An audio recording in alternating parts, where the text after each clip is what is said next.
오늘 패널 토론 곽수근 서울대학교 명예교수님께서 좌장을 맡아 진행해 주시겠습니다. 토론 자료는 조주현 중소벤처기업부 소상공인 정책실장님, 조봉현 IBK 기업은행 부행장님, 이정희 중앙대학교 교수님, 허권 한국노총 상임부위원장님, 김남근 민변 개혁입법 특별위원장님께서 함께 해 주시겠습니다.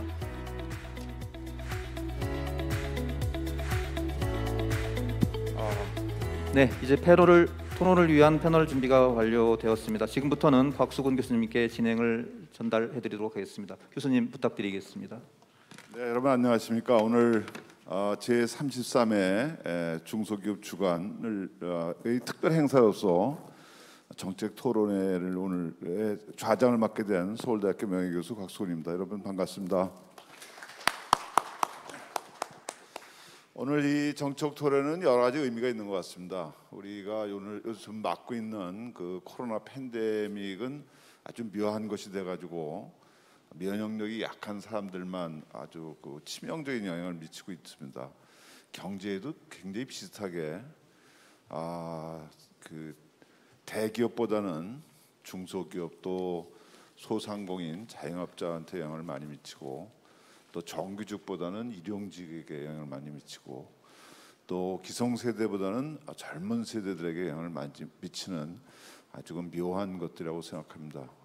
이제 어느 정도 우리 그 코로나 팬데믹으로부터 이제 회복되는 기세가 있습니다만 여전히 그렇게 쉬운 과제가 아닌 것 같습니다. 아까 우리 추문갑 본부장님의 발표에서도 나왔습니다만 이제 회복 단계 여러 가지 문제 중에 제일 크게 나타나는 문제가 인플레이션인 것 같습니다. 근데 이제 인플레이션이 나타날 때 역시 그 대기업보다는 중소기업한테 큰 영향이 올 것이고, 또 특히 이 납품 단가와 관련돼 가지고 그 인상을 하지 못하게 되는 여러 가지 문제들이 있을 거라고 저는 생각합니다. 그래서 아마 오늘 정책 토론에는 여러 가지 의미 있는 내용들이 다뤄졌고, 또 우리 오늘 토론에 참석하신 여러분들께서도 굉장히 좋은 의견들을 나누어 주실 거라고 생각을 합니다.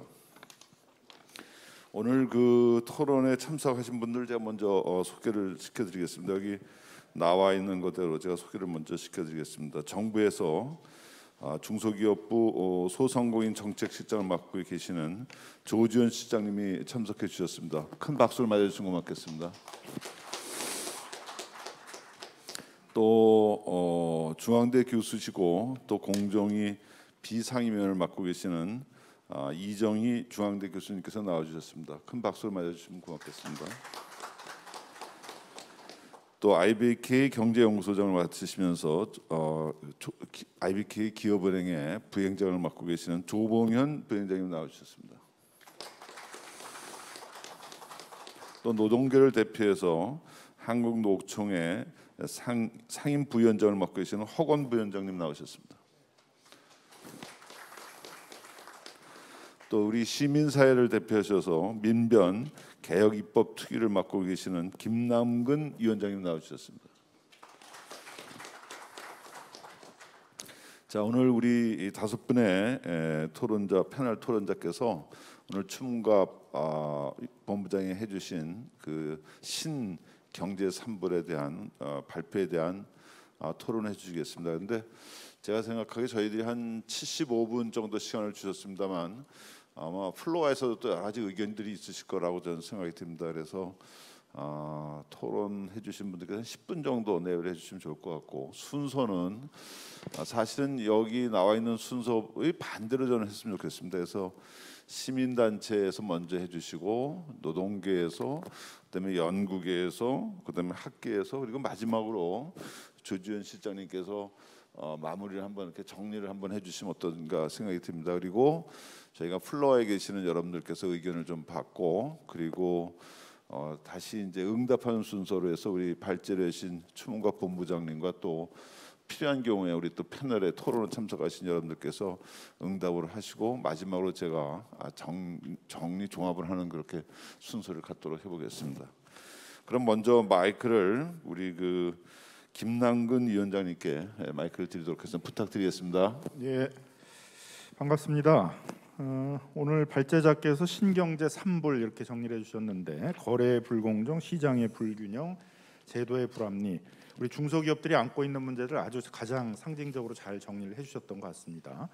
그 부분들을 해결하기 위한 대안들도 적절한 것들을 많이 제기해 주셨는데요. 몇 가지만을 좀 강조해서 말씀드리고 싶은 것은 먼저 거래의 불공정을 해결하기 위해서 납품대금 조정협의 제도를 좀 활성화시키자라는 제안들을 주셨는데요. 납품대금 조정 제도를 활성화시키기 위해서는 일단 좀 제도적인 개혁도 좀 필요한 것 같습니다. 이게 요건을 너무 엄격하게 해놔가지고 한 가지 재료가 10% 이상 오른 경우에 이제 그걸 가지고 조정 협의를 신청할 수 있도록 되어 있는데 한 가지 재료만 특정 재료 한 가지만 이렇게 10%씩 오르는 경우들이 딱 맞는 경우들이 이렇게 많지가 않아서 이 부분들이 경제의 여러 가지 어려운 상황들을 납품 거래에서 반영해서 조정하는 제도로 상시적으로 활용되기에는 이제 많은 좀 한계가 있다라는 점이 좀 있습니다.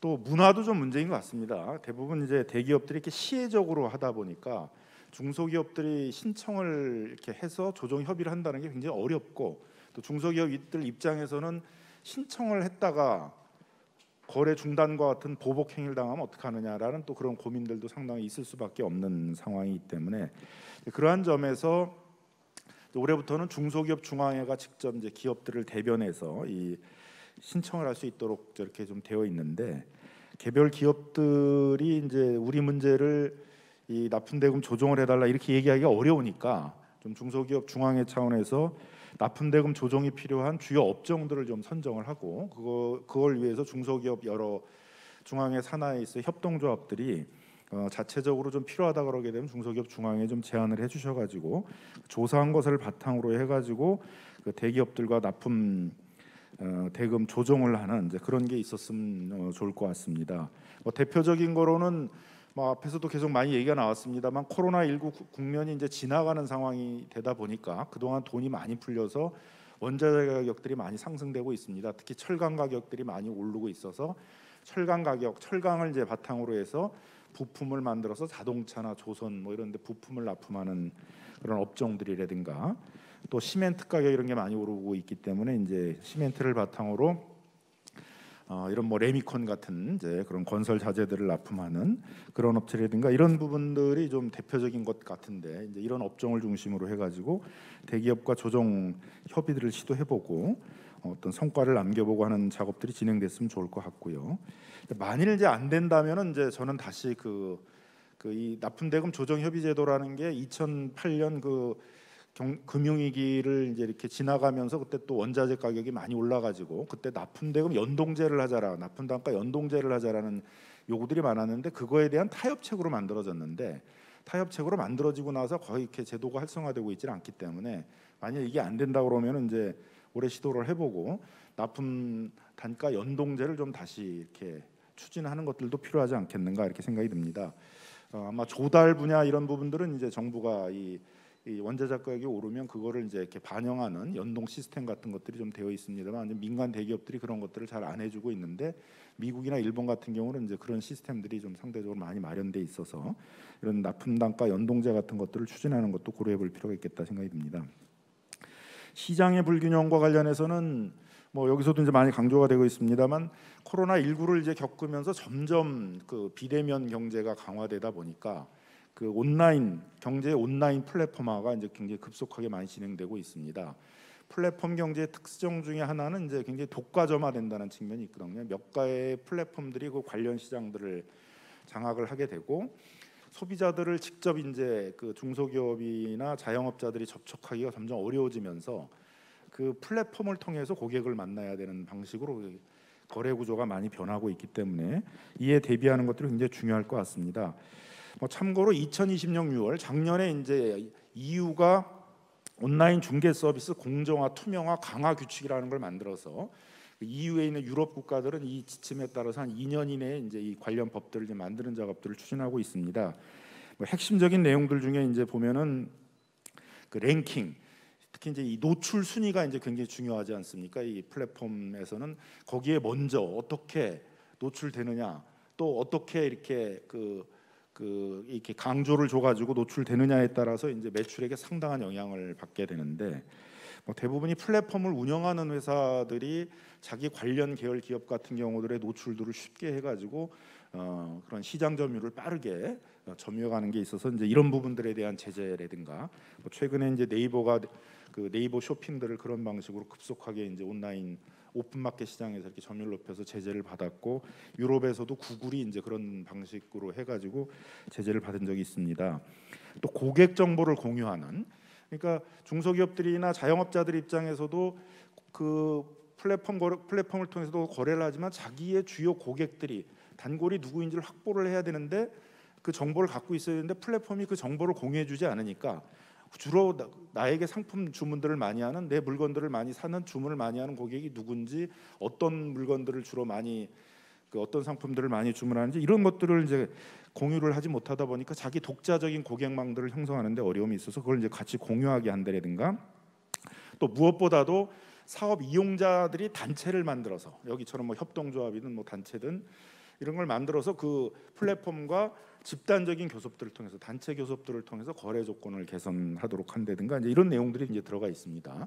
그래서 우리도 지금 온라인 그 중개 서비스 공정화에 관한 법률이 추진되고 있는데 정부 입법에는 이제 이렇게 사업 이용자 단체를 뭐 구성해서 이렇게 단체 교섭을 한다든가 이런 내용들이 좀 빠져 있어서 그런 내용들도 좀 보강이 되면서 빨리 입법이 될 필요가 있고 또 하나는 이게 입법뿐만이 아니라 결국은 이제 이런 여러 가지 상생 협약이 맺어져야 되거든요.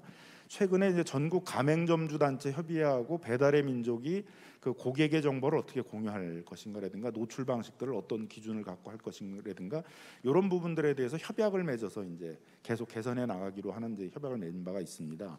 그래서 가맹점주들뿐만이 아니라 또 여러 분야에 있어서 이제 이런 그 상생 협약들이 체결이 되면서 이런 집단적인 교섭들을 통해서 거래 조건들을 개선해 나가는 그런 문화들도 좀 정책해 나갈 필요가 있다.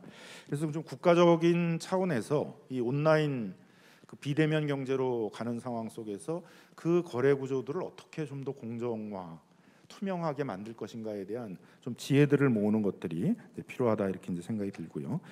그다음에 이제 제도의 불합리와 관련해서는 이제 많이 강조를 해주신 게 이게 최저가 입찰제를 중심으로 조달 거래들이 이루어지다 보니까 여러 불합리가 있다. 그래서 항상 이게 이제 획일적인 게 문제인 것 같습니다. 최저가 입찰제가 필요한 분야도 있고 또 적절한 그런 그 가격의 어떤 입찰들이 되도록 하는 그런 시스템의 입찰이 필요한 경우도 있고 그래서 이제 그런 좀 다양한 입찰 시스템들을 만드는 것들을 고민해 봐야 될 것 같고 또 하나는 이제 행정 제재에 있어서 시민단체들이 보기에는 이 대기업들의 어떤 불공정 행위, 대기업들의 뭐 담합 행위에 대한 그 제재의 수준이 너무 낮다, 실효성이 떨어진다, 과징금이나 이런 처분이 또 이렇게 얘기를 하는데 또 중소기업에 대해서는 또 굉장히 과중한 부담이 된다 이렇게 지금 얘기가 나오지 않습니까? 마찬가지로 이게 과징금을 물리거나 여러 제재를 하는 방식들이 획일적이기 때문에 나타나는 문제이기 때문에 또 대기업에 할 때하고 중소기업에 할 때하고 이런 부분에 대한 실정들을 좀 고려를 해서 제재 기준 같은 것들을 마련하는 것들도 좀 필요하겠다 이렇게 생각이 듭니다. 그다음에 이제 여러 가지 현실의 문제들을 이 삼불이라는 개념으로 잘 설명을 해주셨는데 한편으로는 좀 비전도 필요하고 그 비전에 따라서의 어떤 제도 개혁이 필요한데 우리도 이제 너무 대기업에 의존하는 이제 이런 경제 구조를 탈피해서 중소기업 강국에 대한 어떤 비전과 모델을 가져야 된다라고 생각을 합니다. 일본이 대기업에만 의존하다가 그 대기업들이 지금 굉장히 어려워지다 보니까 여러 가지 경제적 어려움을 겪는 것처럼 우리 대기업들도 뭐 마냥 지금 그런 해외에서 대기업 중심의 경제가 경쟁력을 갖기는 좀 어려워지는 상황이어서 우리도 중소기업들이 담당하고 있는 부품, 소재, 장비와 같은 산업들을 경쟁력을 높이는 것들이 필요로 되는데 그런 것들을 통해서 중소기업 강국으로 발전해 나갔던 독일이라든가 일본이라든가 이제 이런 사례들을 좀 참조를 해서 예를 들면 독일의 공정거래법에서는 중소기업들에 대해서는 우리 이 담합 이런 부분들을 적용하지 않거든요. 일단은 담합으로 제재하는 것들은 중소기업 단체들이 하는 것에 대해서는 이렇게 제의를 해주고 있고 일본 같은 경우도 중소기업 협동조합들이 협동조합 단위에 있어서의 거래를 이렇게 하는 것에 대해서는 그런 것들을 제외하지 않고 다양한 어떤 중소기업들의 공동행위, 공동사업 뭐 그런 공동활동들을 통해 가지고 이렇게 그 중소기업들이 기술도 새로 개발을 하고 시장도 개척하고 거래 조건도 개선하고 이런 것들을 활성화주는 노력들을 하고 있는데 이런 것들을 좀 우리도 반면 교사로 삼아 가지고 중소기업들의 여러 가지 어떤 협업 그런 공동 사업 같은 것들 또는 공동 교섭 같은 것들을 통해 가지고 중소기업 강국으로 갈 수 있는 여러 가지 방식들을 좀 고민하고 그런 제도 개혁들을 시도하는 것들에 대해서도 고민이 됐으면 좋겠다라는 생각입니다. 일단 이렇게 마치도록 하겠습니다. 네, 고맙습니다. 김남근 위원장님께 감사드립니다. 납품 대금 조정 문제 또 이 시장 플랫폼 비즈니스 업자들의 독과점으로 생기는 여러 가지 불공정 문제 또 조달과 관련되는 문제점들을 해결하기 위한 여러 가지 대안도 주시고 또 장기적으로 우리나라가 중소기업 중심 경제로서 나가기 위한 여러 가지 제안들도 해주셨습니다. 감사드립니다. 다음은 한국노총의 허권 부위원장님께 마이크를 드리도록 하겠습니다. 부탁드리겠습니다. 예, 방금 소개받은 한국노총의 상임부위원장 허건입니다. 참 오늘 이 중소기업 중앙회가 내걸고 있는 신경제 3불 해소를 위한 정책토론회 정말 좋은 자리이면서도 저는 얘기를 들으면서 가슴이 찹찹했습니다. 그리고 우리 추문갑 본부장님께서 너무 발표를 또 잘해주셨고 내용들을 좀 가야 할 길에 대해서 정확하게 짚은 내용들이 많습니다. 그런 내용들이 왜 아직도 민주정부 하에서 원시적인 정근대적인 그 사안들이 해결되지 않고 아직도 살아 있는지에 대해서 다시 한번 묻지 않을 수 없습니다. 그래서 오늘 이 자리가 다시는 우리 중소기업 중앙에서 신경제 3불 해소를 위한 정책 토론회가 없는 그런 자리가 되는 그런 계기가 됐으면 좋겠습니다. 먼저 국제노동기구의 ILO의 라이드 총장이 2020년도 4월 3일 날 칼럼에서 이런 이야기를 했습니다. 정말 가슴에 와닿는 얘기였습니다. 어느 한 곳의 가난은 모든 곳의 번영에 정말 위협이 된다. 이것이 오늘의 우리 한국 사회의 자본주의의 모습을 그대로 나타내는 거라고 생각합니다. 상생과 공정이 이 시대의 정신이고 생존이 기본이라는 것을 라이드 총장이 ILO 헌장에 명시된 원칙을 가지고 말씀을 하셨습니다. 그것이 오늘 이 시점에서 다시 한번 우리가 되돌아봐야 된다는 그런 생각들을 가지고 있습니다. 예를 들면 아까 우리 주문갑 본부장님께서도 수많은 얘기를 하셨습니다. 3불의 문제점 그리고 대기업과 중소기업 양극화 문제점 과연 이것들이 다 잘 아시겠지만 어디서부터 출발되었을까요? 저는 한마디로 다른 건데 재벌 체제로 대표되는 대기업이 가지고 있는 한국 자본주의의 특징이라고 생각합니다. 그러면 이 한국 대기업 중심의 한국 자본주의가 어떻게 해서 성장되어 왔습니까? 잘 아시겠지만 개발도상국 체제 하에서 독재 정권의 비호하에서 그리고 일반 노동자들의 노동권이 침탈된 상황에서 자본이 이윤을 가장 손쉽게 벌면서 이렇게 대기업 중심의 체제가 형성된 거 아니겠습니까?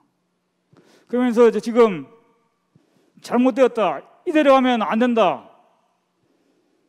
99, 88, 66, 68 99%의 우리 중소기업 기관들이 회사들이 다 죽는다. 얘기를 하는 거 아닙니까? 그러면 그 대안들을 우리 추문갑 본부장님께서 일일이 다 소개를 했습니다. 그런 저는 한국 이 자본주의의 모습에 대해서 우리가 다시 한 번 더 고민하는 기회가 됐으면 좋겠고 이 자본주의가 지금 현재 김누리 중앙대 교수께서는 한국 자본주의 이 모습을 야수의 얼굴이라고 이야기했어요. 짐승의 얼굴이라고 이야기했습니다. 이 짐승의 얼굴을 인간의 얼굴로 바꿔야 되지 않겠습니까? 그 얘기를 우리 추문갑 본부장님께서 좀 정리를 했다고 생각하고, 왜 야수의 얼굴이라고 얘기했을까요? 지금 현재 우리 중소기업들이 당하고 있는 현실들 잘 알고 있지 않습니까? 2년 전에 우리 중소기업 중앙에서도 아마 시청을 하셨을 텐데,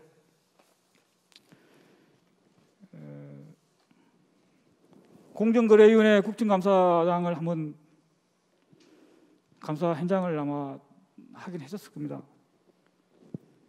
그때 그 공정거래위원회 국정감사장에서 나와서 뭐 자동차 협회 그 업체 회장님께서 눈물을 흘리면서 전 국민한테 호소했어요. 우리는 죽을 수밖에 없다. 이게 나라냐?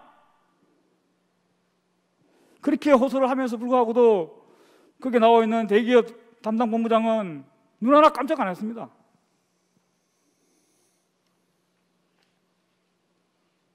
정말 저도 그 국정감사장 그걸 보면서 눈물을 흘렸어요. 이것이 한국 사회인가? 이것이 민주정부인가? 이것이 촛불로 탄생된 정부인가 생각했어요. 그리고 우리 중소기업 중앙에도 참석했을 것 같은데, 정의당이 2019년도에 추천을 한 대기업 갑질 피해 정언대회 아시죠? 그 피해 정언대회가 눈물의 울음바다가 되었습니다. 왜 99%의 우리 국민들이 눈물의 울음바다가 되는 그런 피해 정언대회를 아직도 해야 됩니까?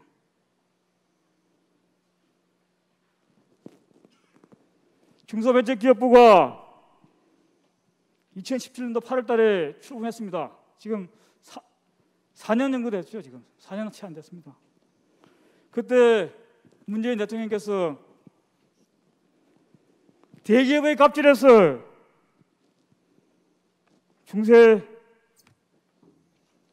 중소기업을 지킬 것이라고 분명하게 약속했습니다. 이제 재벌 중심 경제에서 더 이상 미래가 없다.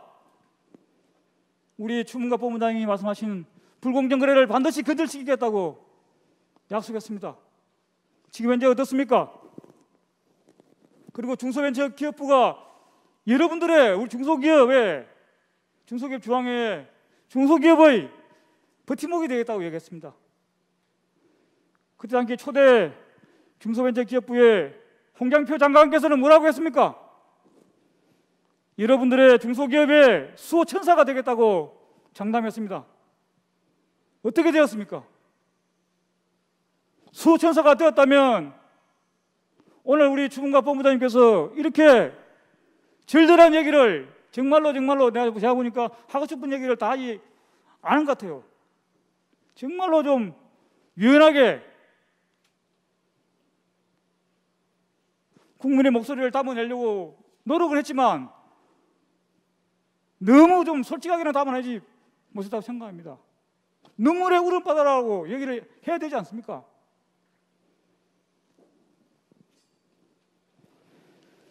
그런 상황입니다. 그런 상황에서 과연 그러면 이 상황을 어떻게 극복할 것인가? 그런 부분에 대해서는 우리 추문갑 본부장님께서 많은 제도 개선을 말도 했었습니다. 하지만 제가 한국노총에서도 제도적인 법을 제정할 수 있는 권한은 없지만 그래도 지금 현재 국회를 향해서 정부를 향해서 몇 가지 아마 요청들을 하도록 하겠습니다. 우리 추문갑 본부장님이 말씀하신 그 신경제 3불에 대해서 어떤 개선을 위해서는 나와 있는 얘기지만 조속한 납품 대금의 조정 협의건이 국무회의를 통과했지만 아직 하도급법이 개정되지 않았습니다. 이 하도급법이 조속하게 개정돼야 합니다.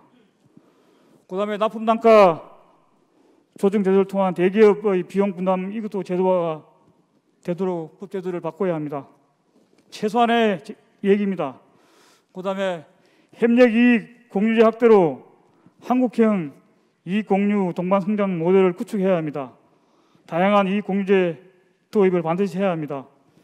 일본 같은 나라에서도 지금 하고 있는 그런 부분들이 참고를 했으면 좋겠습니다. 그다음에 대기업 간 중소기업 간 공정거래 협약 활성화 및 모니터링을 강화해야 됩니다. 실제적으로 재벌 대기업하고 대중소기업 간 상생 방안을 발표했습니다. 후속 모니터링을 해야 되는 거예요. 이행을 점검해야 됩니다. 누가 점검해야 됩니까? 근황을 가지고 점검해야 되는 겁니다. 그러니까 아까 우리 김남근 변호사님께서도 정확하게 말씀하셨는데 가맹점 대리점과 납품 중소기업의 단체 구속권을 통해 불공정 행위 근절과 거래 조건 개선을 위한 교섭금 이런 부분들도 분명하게 보장이 되어야 됩니다. 시간 관계상 상세한 내용은 다음에 또 말씀드리도록 하겠습니다. 그리고 가장 중요한 기타 사항으로서 공정거래위원회의 공정거래법 전면 개정안인 2018년 3월달에 발표했는데 아직도 입법이 되고 있지 않습니다. 재벌 대기업의 일감 몰아주기 규제 강화라든지 행정감독, 징벌적 손해배상, 표준 하도급 계약서 사용 의무를 통한 공정거래 기초틀 마련 등 여러 가지 해야 될 일이 많습니다.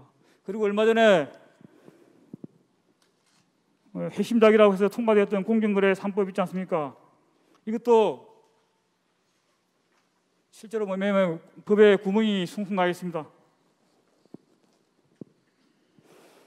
긍정적인 측면도 일부는 있다고 봅니다. 하지만 불공정 거래를 위한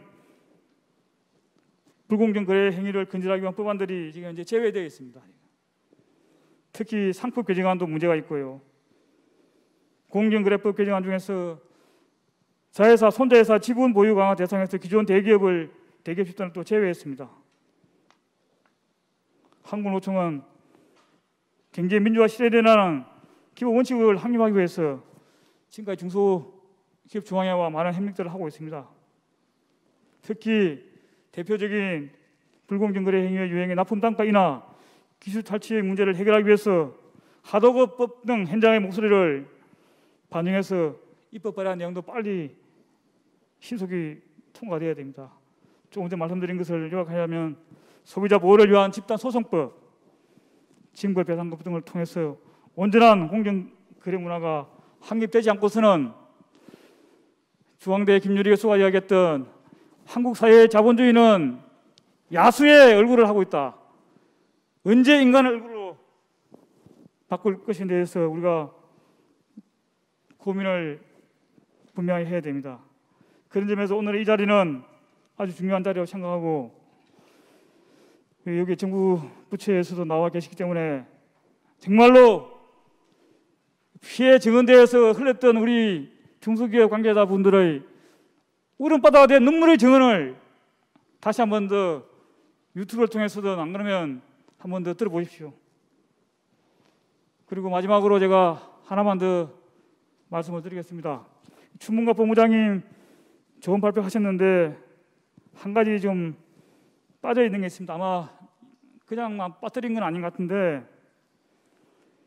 가장 중요한 게 지금 현재 우리가 피부적으로 느끼지 못하지만 기후위기입니다. 기후위기에 대한 어떤 우리 중소기업이 어떻게 대응할 것인에 대해서 그 부분에서 좀 빠져 있습니다. 그 부분에서 제가 우리 추문갑 본부장님께서 나름대로 뭐 고민을 하고 계시겠지만 고민을 해주시기를 부탁드리겠습니다. 왜냐하면 상대적으로 자금력이 부족한 중소기업이 현재 정부가 추진하고 있는 2030에 2050년도에 넷제로가 됐을 경우에는 엄청난 피해가 온다는 겁니다. 넷제로라는 시기는 뭐냐면 탄소 중립 이 시기가 과거로 돌아가면 1960년대 시기입니다. 1960년대가 넷제로 시기였어요. 그 시절로 돌아가야 된다는 얘기입니다. 그 시절로 돌아갈 때 우리 중소기업은 누구한테 의지를 해야 됩니까? 자금력이 있는 대기업은 자기들 알아서 하겠죠. 그런 부분에서도 지금 심각하게 정부에서 지금 대통령께서도 얘기를 하고 있지 않습니까? 언제까지 탄소 감축 목표를 줄이겠다. 우리가 탄소 감축 목표량을 줄이려고 그러면 다시 말씀드리면 1960년대의 경계상으로 가야 됩니다. 그렇게 돌아간다 그러면 우리 어떤 일이 일어나겠습니까? 그 속에서 지금도 이렇게 불공정으로 피해를 받고 있고 눈물을 흘리는데 얼마나 더 많은 피해를 우리 중소기업들이 당하겠습니까? 그 부분에서 준비를 해주시기를 다시 한 번 더 당부드리겠고요. 정부의 대책을 요청한 바입니다. 그리고 또 이거는 예담이지만 한 가지 더 좀 할 부분은 지금 현재 우리나라의 여의도에 국회의원들이 300명이 있습니다. 다시 한번 생각해 보시죠. 300명 국회의원 중에서 우리 중소기업 중앙회를 중소기업 99%의 중소기업을 생각하는 국회의원들이 몇 명이나 있습니까? 300명 중에서 진정으로 우리 중소기업의 아픔과 눈물을 대변할 국회의원들이 몇 명이나 있습니까? 이 중소기업의 힘으로 중소기업을 대변할 수 있는 국회의원들을 만들어내야 합니다. 그 사람들이 법을 만들어서 우리들의 요구를 반영시켜서 해야 됩니다. 왜 맨날 민원 처리하는 친구로 사정하고 달달 볶고 이제 마무리를 좀 해주시죠. 그렇게 합니까? 그래서 우리 중소기업 중앙회는 정치 세력화를 하기를 당부드리겠습니다. 이상입니다. 네, 우리 허건 부위원장님께서 상생과 공존의 시대에 대기업과 중소기업 그리고 노동과 자본의 상생을 위해서 오늘 발제된 신경제 3부의 그 여러 가지 제안들이 잘 추진되도록 했으면 좋겠다고 말씀하시고 또 한국노총에서 이런 것들이 제대로 실천되도록 적극 지원하시겠다는 뜻으로 말씀해 주셨습니다. 다음은 IBK 조병현 부위원장님께 마이크를 드리겠습니다. 예, 안녕하십니까. IBK 경제연구소의 조봉현입니다. 최근에 코로나 때문에 여러 가지 경제 상황들이 어려운데 저는 우리 한국 경제가 이런 어려움들을 극복하고 또 새롭게 도약하기 위해서는 결국은 우리 중소기업들이 잘 돼야 된다라는 생각은 저는 과거부터 쭉 해왔던 상황입니다. 그렇게 하려고 하면 결국은 오늘 발표했던 신경제 3불 해소 이게 저는 반드시 이루어져야 되고 이걸 통해서 중소기업들이 지속적으로 성장해 나갈 수 있도록 하는 것이 무엇보다 중요하다고 생각이 듭니다. 그런 측면에서 오늘 그 발표 잘 들었고요. 토론회가 의미가 있다고 생각이 듭니다. 저는 크게 신경제 3불에 대해서 연구자의 한 사람은 나왔기 때문에 약간 좀 분석적인 걸 좀 실태를 말씀을 드리는 걸로 하겠습니다. 먼저 시장의 불균형입니다. 앞에서도 쭉 발표했던 것처럼 특히 대기업들이 유통망과 자본력을 통해서 계속적으로 골목 상권을 위협했던 것은 과거부터 계속 해왔던 겁니다. 그게 그러다 보니까 지금은 이 골목 상권이 거의 이제 붕괴되는 상황인데요. 실제 제가 2011년도 대비 2017년도 최근에 그 조사했던 통계를 한번 보니까 그때 점포수 SSM은 1610개로 한 409개가 정도 증가했고요. 대형마트도 461개로 거의 80개 정도 증가했고 편의점은 39,800개 정도로 거의 18,600개 정도가 증가를 했습니다. 반면에 골목에 있던 기존의 슈퍼마켓이나 우리 잡화점 여기에는 오히려 13,600개가 붕괴가 되면서 골목 상권이 굉장히 붕괴되고 있다는 것을 단적으로 보여주고 있고요. 그런 가운데 최근에 사회경제적 환경 변화가로 인해 가지고 온라인 형태의 유통체가 굉장히 활성화되고 있잖아요. 이로 인해서 오히려 오프라인 형태의 소상공인들의 어려움들은 더욱더 가중되고 있는 것으로 보입니다. 실질적으로 이 그 유통 중에서 연평균 매출액 증가율을 보면 오히려 편의점 같은 경우는 연평균 한 11.8%, 그다음 온라인 형태의 소매는 14.2% 정도 증가하는 반면에 골목에 있는 슈퍼마켓이나 잡화점 같은 경우는 매출이 0.4% 정도 증가에 그치고요. 이 코로나 이후에는 저는 엄청난 마이너스 형태로 됐을 걸로 판단이 됩니다. 그러다 보니까 유통에서의 매출 점유율 자체가 편의점 같은 경우가 최근 한 4년 사이에 한 12.1%로 증가했고 온라인 소매 같은 경우도 37.5%로 점유율이 커진 반면에 슈퍼마켓이나 잡화점의 매출 점유율 같은 경우는 과거에 25.8%에서 20.8% 떨어지고 있고 이게 갈수록 저는 더 줄어들 것으로 보이고 있습니다. 이런 와중에 최근에 많이 논의가 되고 있는 대형 유통 플랫폼 사업자가 많이 등장을 하고 있습니다. 고객에 대한 정보, 물류, 그다음에 빅데이터 이런 걸 통해 가지고 엄청나게 지금 성장을 하고 있는 저는 또 유통의 지금 공용 형태로 지금 커지고 있습니다. 그래서 이들 업체들이 빠른 시간 내에 지금 급성장을 하고 있는데 작년대 매출액 증가율만 보더라도 쿠팡이 41%, 네이버 쇼핑이 38%, SSC닷컴이 53% 이렇게 급성장을 좀 하고 있습니다. 그런데 문제는 뭐냐 하면 이런 어떤 그 플랫폼 사업자가 급성장을 하는데 그 안에서 이 시장 자체가 굉장히 불균형적으로 이루어지고 있고 또 불공정 형태로 이루어지고 있다는 겁니다. 이들 플랫폼 사업자 같은 경우는 기존의 이 시장 지배력을 통해 가지고 납품 원가를 좀 조정한다든지 그다음에 수수료를 인상한다든지 이런 걸 통해 가지고 거기에 입점하고 있는 많은 중소기업들이 상대적으로 굉장히 어려움에 처해 있는 것이 사실입니다. 앞에서 발표했던 것처럼 대형 온라인 쇼핑몰 입점업체의 입점업체들 중에서 불공정 행위를 경험했다는 비율이 한 조사에 보면 60.8% 정도 나오고요. 또 중소기업 조항에서 발표했던 쑥박앱에 입점하는 업체의 불공정 행위 경험 비율은 69.4%. 그러니까 거의 10개 중에서 한 6개, 7개 정도는 이러한 대형 플랫폼 사업자로 인해서 불공정 행위를 당하고 있다는 이런 형태거든요. 그래서 저는 이런 어떤 유통 부분에서의 이 시장의 불균형 부분을 빨리 해소하는 것이 무엇보다 중요하다. 그래서 여러 가지 방안들은 쭉 나와 있지만 우선 저는 건강한 이 시장 균형 생태계 조성 이런 거를 좀 적극적으로 추진할 필요가 있다 이렇게 좀 보고 있습니다. 그렇게 하기 위해서는 한 부처에서의 문제가 아니고 중기부나 산업부나 공정거래위나 각 부처들이 여기에 어떤 유통업 과정에서의 시장의 불균형, 불공정 부분을 해소하기 위한 저는 공동 협의체를 좀 구성해서 같이 부처들이 힘을 모아가지고 이러한 어떤 시장의 불균형들을 좀 해소하고 건강한 어떤 생태가 조성할 수 있도록 만드는 것이 무엇보다 중요하다고 생각이 좀 들고 있습니다. 두 번째에서는 이제 거래의 불공정은 뭐 앞에 쭉 나와 있고 많이 발표했던 것처럼 중소기업 기본적으로 결국은 납품하는 구조로 되어 있고 또 매출액의 상당 부분을 사실은 이 납품하는 형태로 되어 있는데 이 자체가 거래가 공정하게 이루어지면 전혀 문제가 없는 건데 결국은 이제 대기업들이 그 우월적 지위를 남용해 가지고 계속적으로 불공정 행위를 하는 거잖아요. 앞에서도 뭐 우리 본부장님 이야기했지만 실제로 대기업의 불공정 경험이 뭐 9.3%였지만 저는 실제보다 이거보다 훨씬 더 많을 걸로 보고 있습니다. 설문조사하면 뭐 9.3% 나오겠지만 내면에 우리 중소기업들이 이야기들 들어보면 거의 이보다 훨씬 더 많은 중소기업들이 이 대기업에 의해서 계속적으로 불공정 행위를 당하고 있다 이렇게 느끼고 있습니다.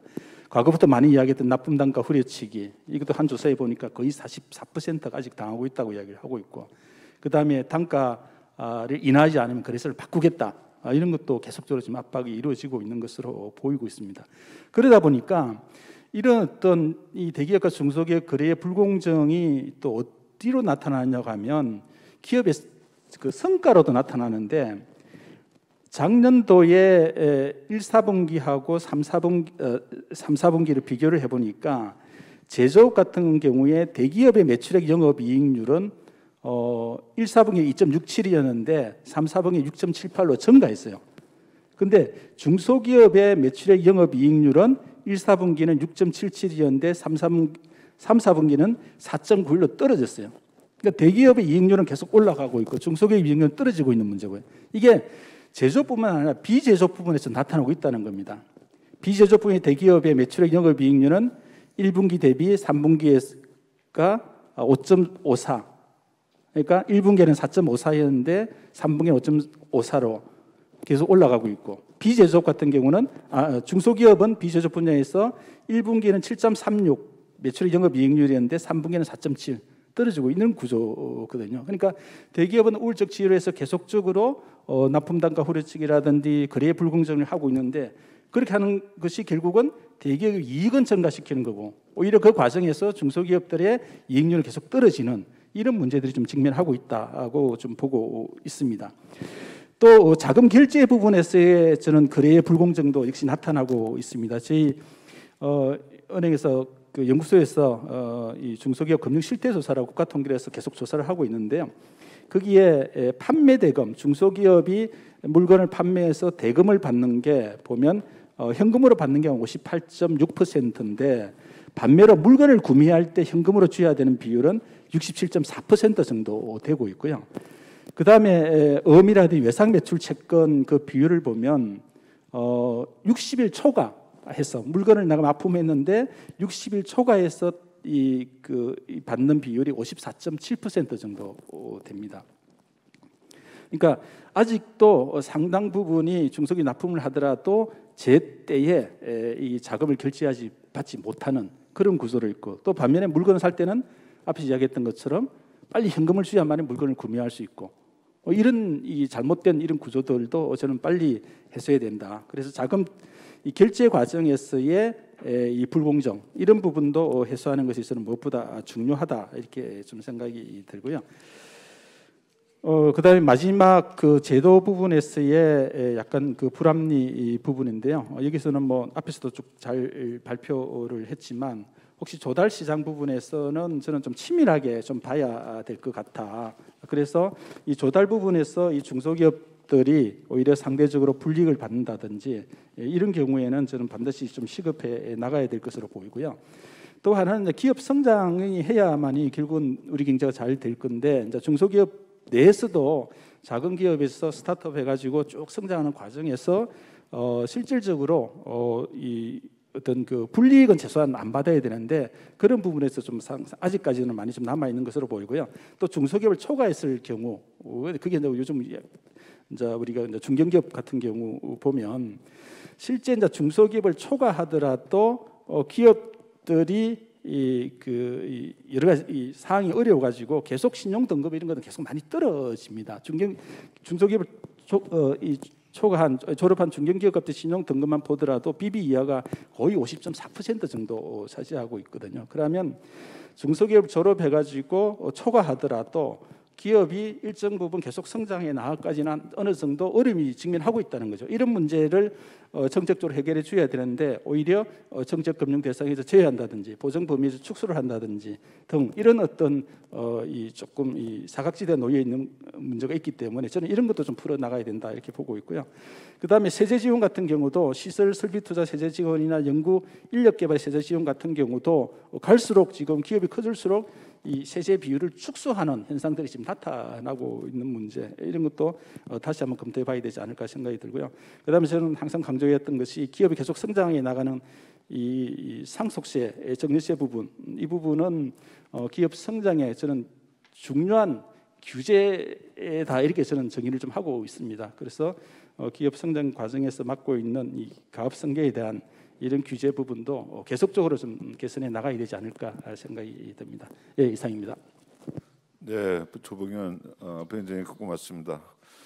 연구 쪽으로 하시고 계셔서 우리 신경제 3불고와 관련되는 내용들을 좀 더 수치로 잘 설명을 해주셨고, 그래서 앞으로 여러 가지 그 좋은 제안들을 해주시고 또 정부의 어떤 협력적 대응들이 좀 필요하다는 그 제안을 해주셨습니다. 다음은 학계를 대표해서 우리 이정희 중앙대 교수님께 마이크를 드리도록 하겠습니다. 네, 반갑습니다. 오늘 좋은 발표 잘 들었고요. 참 이 어려운 과제에 대한 오늘 토론인 것 같습니다. 저는 이게 이제 신경제 3불, 거래 불공정, 시장의 불균형 문제는 뭐 상당히 밀접한 이제 관련이 돼 있는 부분이고, 저는 먼저 이게 시장의 불균형이 일어나기 있기 때문에 거래 불공정이 또 뒤따라 이제 일어나고 있다 이렇게 보는 거고, 여기 또 뒷받침되는 부분들이 제도의 불합리적인 문제들이 또 있다 이렇게 볼 수가 있겠습니다. 지금 이제 참 정부가 그 중소기업 어떤 많은 정책을 펼치고 있습니다. 그리고 경쟁력을 증진시키기 위한 노력을 많이 하고 있습니다만은 여전히 사실은 많이 부족하고, 또 지금 뭐 새로운 또 이슈들이 자꾸 또 만들어지고 있는 상황이기 때문에 점점 이 참 좋은 정책을 만드는 게 점점 어려워지고 있다 이렇게 이제 이런 환경이라고 볼 수 있겠습니다. 지금 일단 우리 한국의 이 경제 구조적인 측면에서 이 지금 중소기업이 대기업 중심으로 그동안 이제 왔다. 근데 이걸 이제 중소기업 중심으로 바꿔야 되겠는데, 근데 문제는 지금 갈수록 우리가 중소기업이 대기업의 의존도는 점점 심화되고 있다는 문제에 부딪혀 있습니다.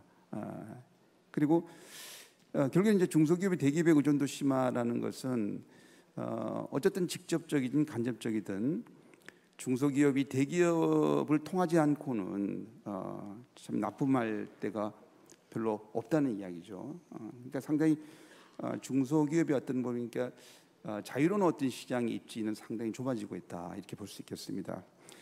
자, 이런 하청 구조가 이렇게 자꾸 이제 심화되게 되면은 어떤 문제가 발생되는가 하면은 혁신형 중소기업이 어떤 성장이 상당히 한계가 있을 거다 이렇게 생각이 됩니다. 그래서 우리가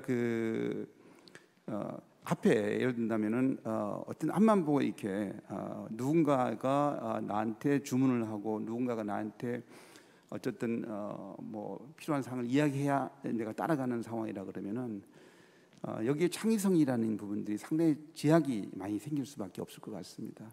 그래서 지금 현재 우리 구조는 이런 혁신형을 자꾸 이게 저해할 수밖에 없는 이런 구조가 만들어지고 있다는 부분들이 정말 해결돼야 될 과제다 이렇게 생각이 되고요. 그리고 지금 이 혁신 중소기업의 혁신 성과가 또 만들어진다 하더라도 이게 원청과 나누는 구조가 돼 있지 않습니까? 이러니까 결국에는 중소기업이 혁신에 대한 어떤 그런 어떤 뭐 좋은 결과를 뭐 기술 개발을 통해서 이렇게 생산성을 증대를 시켰는데 문제는 이제 이 열매 자체가 지금 현재 하청 구조에서는 사실 그걸 혼자 가져갈 수는 없죠. 결국에 이제 원청이 나눠지는 부분인데 이게 이제 물론 필요한 부분 나눠줘야 될 텐데 이게 이제 나눠지는 데서 과연 이게 공정한 측면이 있느냐 하는 부분들 이렇게 되면은 중소기업들 하청업체들은 사실 이 혁신에 대한 동기가 떨어질 수밖에 없는 상황이다 이렇게 보겠습니다. 그리고 지금 원청과 하청의 가장 또 문제가 지금 임금 격차가 지금 이제 오늘도 발표 자료에 보면은 이제 크게 벌어지고 있는데, 자, 이 부분은 저는 이게 바로 공정거래가 제대로 이루어지고 있지 않다는 것을 보여준다고 말씀드릴 수 있겠습니다. 왜냐하면은 어쨌든 이 원청에서 만드는 최종 재화의 어떤 결과물이지 않습니까? 이 결과물이 만들어지기까지는 많은 여기에 수고와 어쨌든 노력이 같이 함께 들어가야 되는 것들이죠. 근데 그러면은 그러한 이 수고가 그 성과의 어떤 이 분배적인 측면에서 볼 때에 너무나 이제 뭐 불합리하다 이렇게 될 경우라 그러면은 이 부분들은 뭔가 이게 지금 이제 이 관계적인 거래 관계에서의 어떤 그런 이것이 과연 공정적으로 이루어지고 있는가 하는 부분들을 의심할 수밖에 없다. 이런 어떤 우리 문제를 안고 있다고 보겠습니다. 그래서 저는 오늘 발표한 내용의 신경제 3불에 특히 시장의 불균형 문제, 그 다음에 이제 이 시장의 불균형 문제가 좀 해결돼야만이 거래 불공정도 따라서 해결될 수 있는 어떤 이런 구조적인 상황으로 우리가 문제 좀 해결 접근이 돼야 된다 이렇게 보고요. 그 다음에 이제 지금 새롭게 또 대두되고 있는 이슈가 오늘도 뭐 계속 나왔던 공통적인 이슈죠. 이게 플랫폼 문제입니다. 뭐 다 아시겠지만은 지금 우리의 앞으로의 소상공인 중소기업은 저는 플랫폼과는 정말 플랫폼이 만약에 좋은 역할을 해준다 그러면은 이것이 더없이 좋은 소상공인 중소기업에게 도움이 될 수 있겠다. 이런 부분인데 만약에 이게 또 반대로 그렇게 안 되면은 지금 플랫폼에 의존할 수밖에 없는 이 시장 구조가 되어가고 있다는 거죠. 지금 이미 벌써 전체 우리나라의 소매 유통에서 온라인 유통이 30%를 넘어섰습니다. 아주 빠르게 지금 비중이 커지고 있고요. 뭐 최근에 또 요즘 뭐 그 유통업계에 최저가 가격 경쟁 바람이 불었거든요. 저는 이걸 3차 대전쟁이라고 이야기를 하는데 이미 벌써 97년도에 최저가 가격 이제 경쟁이 한 붙었다가 또 2010년도 그때에 또 시범 경쟁을 해가지고 한번 붙었죠. 이제 그럴 때마다 대부분이 납품업체가 상당히 타격을 받을 수밖에 없고요. 이번에는 또 사실 온라인 업계가 촉발한 또 소위 저저가 경쟁이 바람이 불었습니다. 물론 이제 우리 대형 유통업체들은 이것이 중소기업 납품업체한테 전가를 하지 않는다고 그러지만은 사실 이게 참 그렇게 지켜가기가 사실은 어렵지 않습니까? 자, 이런 문제에 부딪혀 있어서 저는 이제 이 플랫폼 문제를 어떻게 상생적으로 가져갈 거냐는 것이 대단히 중요하다. 지금 우리 중소기업에서 안고 있는 여러 가지 문제, 아까 우리 공정거래위원장님 나오셨지만은 예전에 판매 수수료 문제, 판매 수수료 문제가 사회적으로 불거졌을 때 2010년도쯤 됐을 겁니다. 그리고 지금도 보면은 결국에는 플랫폼 배달 전부 다 수수료 관련된 문제인데 이 수수료가 중소기업 소상공인들한테는 이게 과다한 비용으로 주어진다 그러면 결국에는 경쟁력을 떨어뜨리는 문제죠.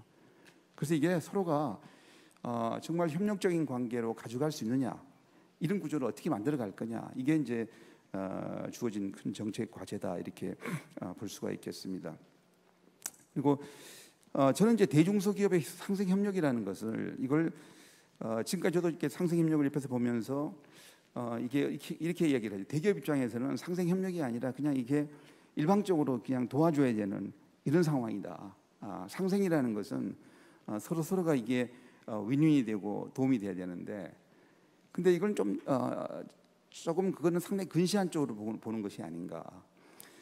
이게 상생협력은 저는 대중소기업 간의 시너지 창출이라고 봅니다. 왜냐하면 대기업, 중소기업이 서로 갖고 있는 장점이 있는 부분들을 이걸 합쳐서 좋은 시너지를 만드는 거다 이렇게 보고요. 결국엔 이것이 혁신성장으로 가져오는 거예요. 혁신성장이라는 거 우리가 말은 많이 하지만은 혁신성장의 좋은 사례를 보기가 사실은 많지가 않습니다. 근데 저는 이 상생협력이 결국에는 혁신성장의 하나의 기초가 된다.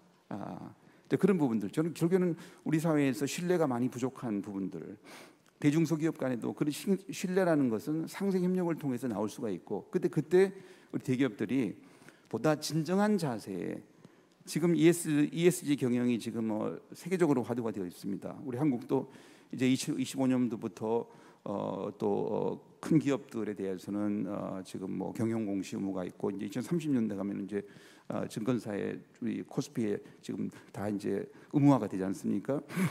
이제 그렇게 볼 때 이제는 그때 거기서 말하는 소위 소셜이라는 사회적 책임 문제는 이거는 기업 이제는 하나의 비재무적 요소니까 지금까지는 그냥 생색내기가 아니라는 거로 볼 수밖에 없기 때문에 그렇게 좀 서로 인식의 어떤 변화가 필요하지 않는가 생각이 됩니다. 되고 그 제도의 불합리 문제는 저는 이거는 이제 규제 개혁 측면이 상당히 중요하다라고 생각을 합니다. 그래서 특히 이제 규제 개혁에서 규제 개혁은 늘 어느 정부에서나 규제 개혁을 주요 정책 하나의 이 방향으로 잡고 노력을 해왔습니다만은 참 규제 개혁 성과를 내기가 대단히 어려운 분야 아니겠습니까? 그래서 중소기업도 마찬가지로 만약 이 규제 부분들에 의해서 사실은 어려움을 많이 겪고, 아까 잠깐 우리 김남근 변호사님도 앞에서 말씀하셨지만은 저도 공정거래위원회에서 이게 비상임위원 일을 해보면서 많이 참 안타까운 이 많습니다. 예를 들어서 담합 문제 같은 경우, 사실은 공정거래 불공정 문제에서 가장 크게 다루는 문제 중 그게 하나의 담합행위거든요. 근데 담합행위인데 때로는 대기업하고 중소기업이 같이 담합에 중소기업들이 이렇게 거기에 들어갈 수 없는 상황에서 중소기업들이 나중에 또 더 큰 피해를 보는 부분도, 잘못하면 중소기업들은 사실은 문을 닫아야 되는 상황도 벌어지게 되는데, 이런 부분에 좀 더 효과적인 개선 부분들이 물론 중소기업에도 담합 행위에 이 부분들이 그대로 그냥 허용돼서는 안 되겠지만은, 그러나 정말 이 중소기업의 어떤 특성이라든지 이런 부분들을 잘 고려한 어떤 그런 제도 개선도 필요하다는 생각이 들고요. 이제 마지막으로 결국 이제 포스트 코로나에 대비해야 되는 부분들이 있습니다. 오늘 또 주요 신문들 이렇게 보니까요, 지금 자동차에 대한 각 그 주요 글로벌 자동차들의 전략들이 쭉 발표되는 걸 봤는데, 이제 내연기관 부분들을 우리는 언제 그만두겠다 뭐 이런 것들이 이제 회사마다 이렇게 비교가 되는 부분들이 보고 있어요. 지금 세상은 이렇게 바뀌고 있는데 여기에 관련된 많은 기업들이 사실은 중소기업 아니겠습니까? 근데 중소기업들은 사실은 그 앞을 바라보지 못하고 그냥 원청이 주문하는 것만을 기다리고 있습니다. 여기에 대한 어떤 그런 시장의 큰 변화에 어떻게 근데 지금 이 포스트 코로나가 너무나 많은 변화를 지금 현재 보이지 않게 변화가 일어나고 있다. 이 변화가 이제 드러날 정도가 되면은 우리의 대응은 늦을 수도 있다는 생각이 들어서 그런 부분에 대한 대비책이 어쨌든 상당히 좀 강도 높게 강구가 돼야 되지 않는가라는 말씀으로 제 말씀 마치겠습니다. 감사합니다. 네, 고맙습니다. 이정희 교수님. 이정희 교수님께서 이 소위 그 시장 불균형과 거래 불공정의 문제는 서로 연결되어 있는 것이고, 특히 우리 그 플랫폼 비즈니스가 거의 독과점적인 입장을 갖고 있기 때문에 그런 문제가 더욱 더 어려운 과제라는 말씀을 해주시면서 우리 그 대기업이 좀 더 장기적 관점에서 진정성을 갖고 상생협력의 정신으로서 이 문제를 함께 해결해 줘야 되고, 또 제도의 불합리성들은 규제 개혁을 통해서 좀 해결해야 되고, 좀 더 앞으로 코로나 바이러스 이후의 시대를 생각하고 문제들을 해결해야 되겠다는 말씀을 해주셨습니다. 자, 이제 마지막으로 우리 조주현 소상공인 정책실장님께서 토론해 주시겠습니다. 부탁드리겠습니다. 네, 오늘 토론할 수 있는 기회 주셔서 감사드립니다.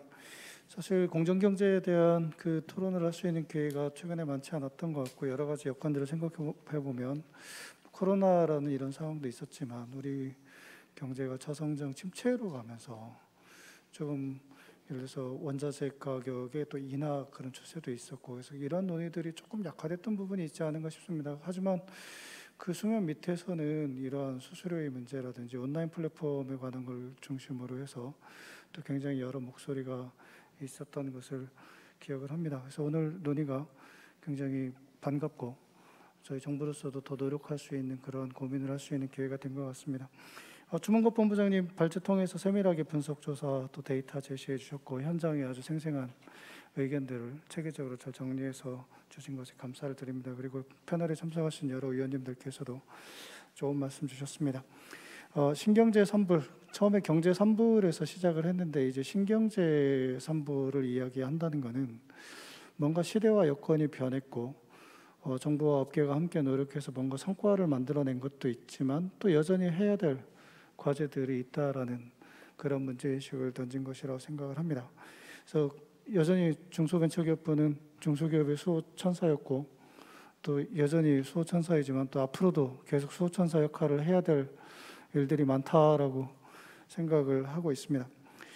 먼저 정부의 대책면이나 이런 것들을 정책을 살펴보면 그 정부가 들어오면서 중소기업 기술 탈취 근절 대책을 시작으로 해서 대중소기업 상생협력 생태계 구축 방안, 그 다음에 대중소기업 간의 거래 관행 개선과 또한 상생협력 확산 대책 이런 것들을 계속 발표를 해왔습니다. 그리고 실제로 이 제도가 개선된 부분에 있어서는 불공정한 거래 관행이 개선되고 또 상생협력의 사례도 굉장히 많이 늘어나는 그런 성과도 있었다고 생각을 합니다. 특히 기술 탈취와 관련해서는 아까 발제에서도 있었지만 징벌적 손해배상자라든지 이런 것들이 도입이 되었지만 여전히 또 상생협력법 개정 과정에서 법원의 판례 기준이 되는 것들이 좀 고쳐져야 되는 그런 부분들에 대해서 계속 논의가 되고 있는 부분이 있습니다. 납품대금 미지급 문제가 사실은 경제 3부를 이야기할 때 굉장히 많은 이야기가 있었고요. 기업의 이 납품대금 문제로 인한 어떤 중소기업들의 연쇄 도산을 방지하고 납품대금을 안정적으로 받을 수 있도록 하는 여러 대안들이 모색되었는데 그 중에 하나가 상생결제였죠. 상생결제가 연간 거의 100조 원 이상씩 계속 실적들을 축적해가고 있는데 저희 정부 입장에서는 이걸 굉장히 확대하고 싶은 그런 마음이 크고 여기에 대한 또 다각적인 대안을 모색하고 있습니다. 중소기업계와 함께 노력해 나가도록 하겠고요. 하도급 지킴이라고 불리우는 것이 있었는데 이것도 처음에 시작할 때 9.8조 원이었는데 지금 43조 원이 넘도록 해서 이것도 매우 빠르게 늘어나고 있는 그런 부분도 있습니다. 최근에는 납품대금 조정 협의 제도가 19년도 7월 달에 도입이 되면서 중앙의 그 조정 협의권이 이제 시행이 된 게 27년 금년 이제 4월부터인데요. 이런 부분에서 보면 나름 어떤 제도 개선의 성과가 있지만 실제로는 거기에 대한 의지, 그 정부와 업계가 함께 의지를 가지고 거기에 대한 또 좋은 사례와 성과를 만들어 나가는 것이 굉장히 중요하다는 생각을 합니다.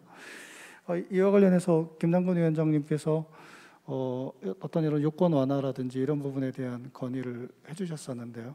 이에 대해서도 저희가 중앙회랑 협의해서 지금 추진 중에 있다고 말씀을 드리겠습니다. 또한 이런 것 외에도 기술탈취 근절대책 이후에 여러 가지 기술탈취권에 대한 중기부 차원의 내지는 특허청이나 검찰청이나 이런 차원의 조사들이 진행이 되고 있었는데 그걸 조율하는 문제들이 생겼습니다. 그래서 중기부 장관 주관으로 상생조정위원회라는 걸 만들고 그러한 사건들을 실질적으로 다루어가면서 관계부처 간의 의견을 조율하는 그런 사례들도 지금 만들어가고 있습니다.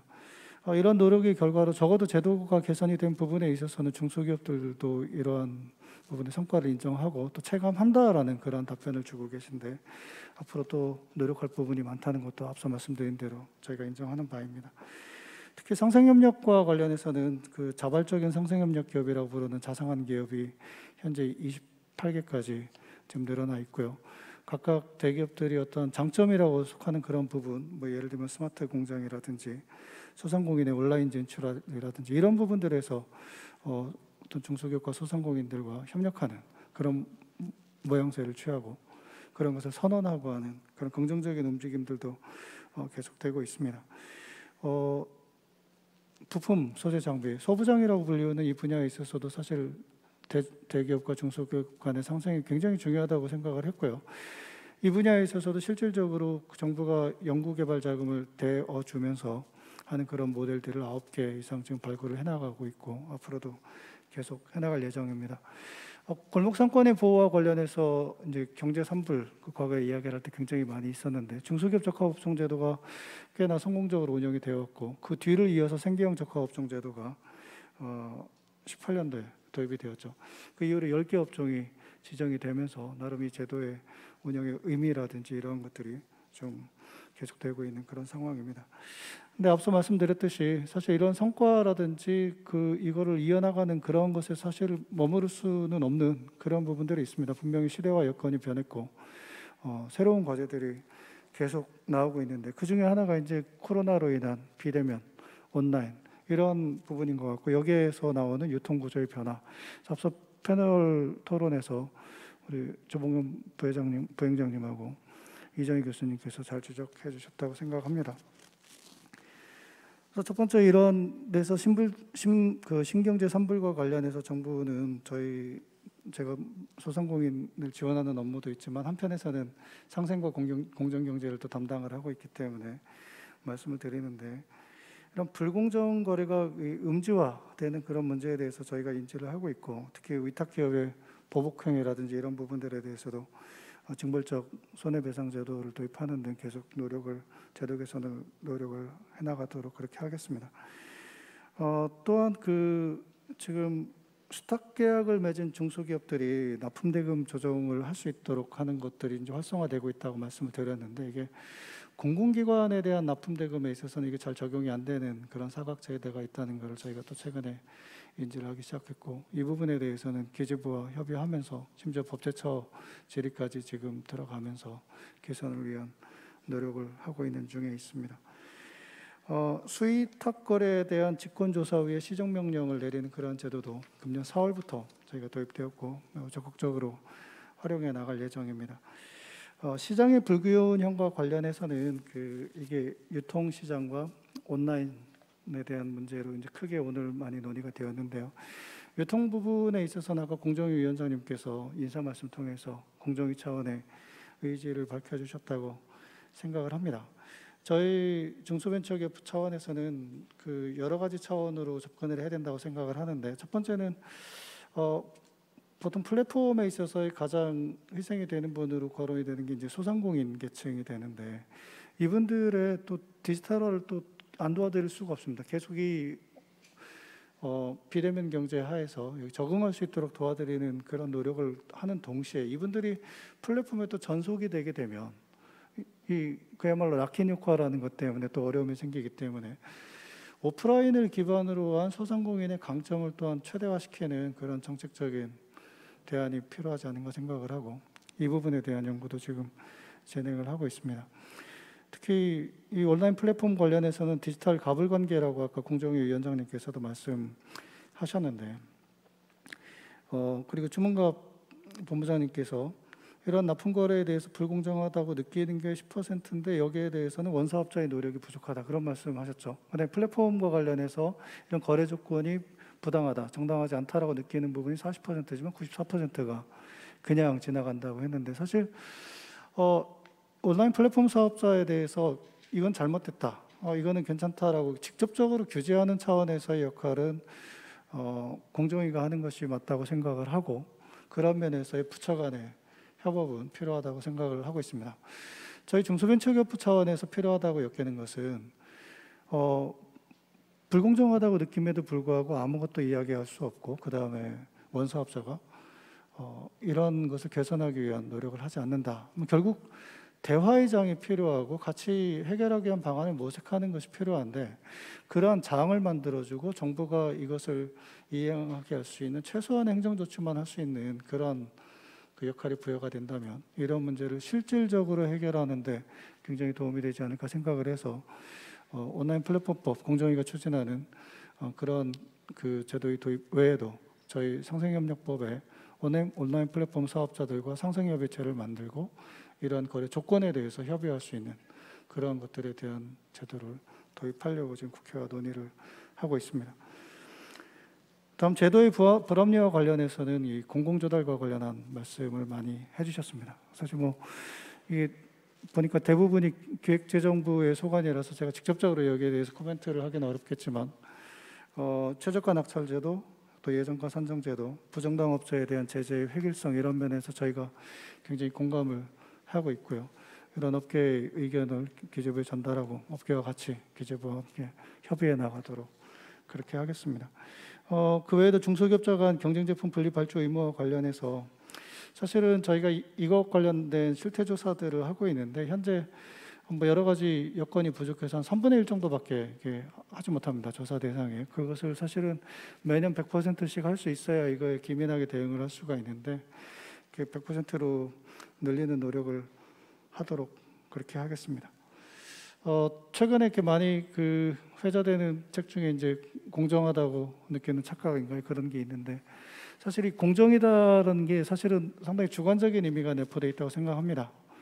공정이라는 것은 상당히 그 주관적이고 그렇게 느껴지는 것이 굉장히 중요한데 이것을 위해서는 정말 아까 여건과 시대의 변화가 있다고 말씀드렸고 새로 해야 할 일들이 많다고 생각하는데 이거를 발굴하기 위한 찾아내기 위한 우리 업계와 우리 정부의 공동 노력이 굉장히 중요하다고 생각을 합니다. 그런 노력에 중소벤처기업부가 적극 나서도록 하겠습니다. 이상입니다. 네, 고맙습니다. 우리 조주현 소상공인 정책 실장님께서 잘 좀 마무리를 해주셨습니다. 그동안 우리 경제 3벌에 관련돼서 여러 가지 제도적 개선 노력을 하셨습니다만 여전히 할 일이 많다라고 말씀하시면서 여러 가지 진행되고 있는 노력들 그리고 또 앞으로의 계획들에 대해서 세세하게 각 논의된 내용 각각에 대해서 쭉 논의를 해주셨습니다. 특별히 감사를 드립니다. 저희들이 11시 30분까지 이렇게 진행되기로 되어 있습니다. 그런데 지금 거의 이제 시간이 많지 않습니다만 그래도 이렇게 끝까지 자리를 함께 해주시고 계시는 우리 플로어에 계시는 여러분들께서 혹시 오늘 논의된 사항들 또는 앞으로 이런 걸 좀 더 필요하다는 그런 말씀들이 있으시면 얘기해 주시면 좋겠습니다. 먼저 손을 드셨는데 먼저 하시죠. 자기 소개 좀 잠깐 해주시고 질문해 주시면 고맙겠습니다. 예, 저는 물류사업 협동조합의 김진일입니다. 여러 패널들께서 말씀을 잘 하셨는데요. 산불 정책을 끊는 것 딱 한 가지입니다. 뭐냐면은 대기업과 중소기업 간의 계열화를 끊는 겁니다. 무슨 얘기냐면은 계열화가 돼가지고 A 이 기업을 대기업을 납품을 하면 B 기업에 납품이 안 됩니다. 모든 구조가 그렇게 되기 때문에 그걸 끊지 않고서는 중소기업이 이 계열화를 벗어날 수가 없고 그 사슬을 벗어날 수 없다. 이런 그거를 제도화해서 이 중소기업이 자신 있게 어느 대기업이든지 납품할 수 있는 제도가 돼야 된다. 거꾸로 얘기하면요, 우리 그 제조 대기업들이 외국에서 외국 중소기업을 사오는 데는 좋은 제품을 사오기 위해서 무단한 노력을 합니다. 그런데 그거를 개발한 우리 중소기업에서 국내 개발을 하게 되면 그때부터 계열화가 돼 있기 때문에 그거를 이제 얼마 들은 원가가 얼마냐 뭐 하느냐 따지는 거를 따져가지고 말하자면 이 기술 개발에 원초적으로 이 문제가 생기고 해서 첫타 산불 요인을 해소하는 거는 그 계열화를 지금 아주 완전히 관행입니다. 관행. 이것도 하나의 어떻게 문화인데 이걸 끊지 않고서는 중소기업이 살아나갈 수 있는 길이 없다. 그거를 기반으로 해서 중소기업을 어떻게 도울 건가 이렇게 나와야 되지. 그렇지 않는 상태에서 100번 뭐 중소기업을 도운다고 해도 도움이 되질 않는다. 막 이렇게. 네, 고맙습니다. 우리 김진기 사장님께서 아주 문제 핵을 잘 짚어주셨습니다. 이 불공정의 핵은 이 소위 말하는 계열화에 있다 이렇게 말씀을 해주셨는데 굉장히 중요한 말씀을 해주셨습니다. 우리 배정 회장님. 네.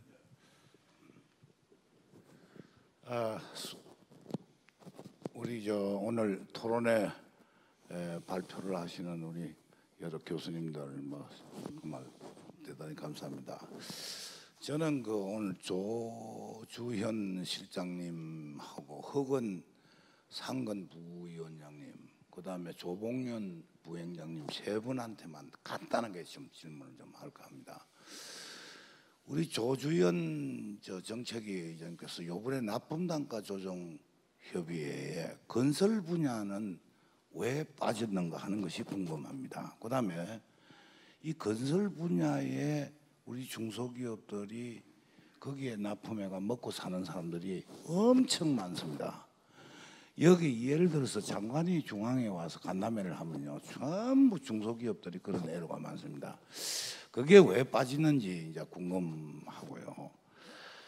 그다음에 중기부와 산통부 간에 업무 한계가 어디까지 있느냐? 저는 그게 궁금한 겁니다. 그게 왜 그러냐면은 같은 업종을 갖고도 산통부가 컨트롤하는 데가 있고 또 우리 중소기업은 중소기업부가 있는데 이게 중복이 돼가지고 저희들이 헷갈려 가지고 잘 어디로 찾아갈지를 잘 몰랐습니다. 그 두 가지만 질문하겠습니다. 그다음에 우리 조봉년 부행장님한테 한 말씀 드리겠습니다. 이게 대기업들이 이제 거꾸로 우리한테 납품을 하니까 어린데 갑질을 하는데 납품 단가를 조정도 안 하고 먼저 세금 계산서부터 보냅니다. 그럼 이게 뭐가 어느새 이렇게 날라와서 전자세금.